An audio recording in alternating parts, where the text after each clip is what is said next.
რომ არ გასვენებს გამჩენია. და დიდობაში რომ დავფიქრდი, მივხვდი რომ ზუსტად ეს მიზანდასახულობა იყო და რაღაცა რაც შიგნიდან არ გასვენებს არასოდეს და გარედან სამყაროში გამოიხატება სიჯულეში. ჩემთვის ეს იყო ყველაზე მნიშვნელოვანი. შეიძლება პირად ურთიერთობებში და არ ვიცი მეგობრებთან არ ვარ ჯიუტი, მაგრამ როცა საქმეს და პროფესიას ეხება, მართლა არ გასვენებს განჩენი და ვერაფერზე რა ფენომენია. ამიტომ რეპუტაციის შენებისას ალბათ ყველაზე მნიშვნელოვანი არის პირველ რიგში იყო ავთენტური.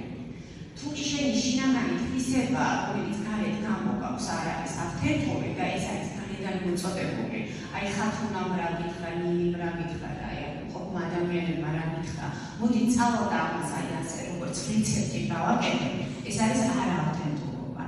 და თუ კი ამ ყველაფერს ისე შევხედავთ, რომ მოდი რაღაცა ითქვა კარგი და ჩემში აქედან რომელია რა მომწვება ბავშვობიდან ის რაც აძლიერებს და ყველა შემთხვევაში გარდაუვალია წარმატება, ჩემთვის ესაა ავთენტურობა.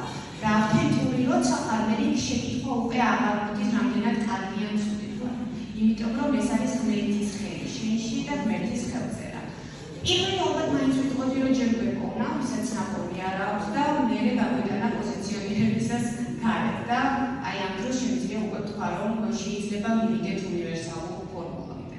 ცოტა ასე არამარკეტინგულად და ფსიქოლოგიურად. ანუ გარედან გაპრანჭულად და მარკეტინგულად თან გარიგებში ვარ ესაუცილებელია, მე ამას შევუთავ რაღაცით, რაღაც თანამედროვე თვისები, თანამედროვე ტერმინით და მე უკვე მარკეტინგის და ბაზრის ამბავია.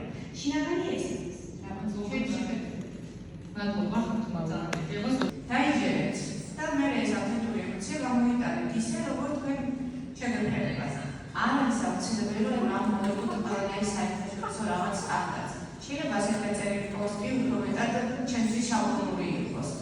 არ ვიცი, საინტერესო ცხოვრება მგონია, რომ ყველას გააქვს, უბრალოდ ამას რაკურსი და განახმაურება და ეს მხარეები მოძებნეს და მე გარეთ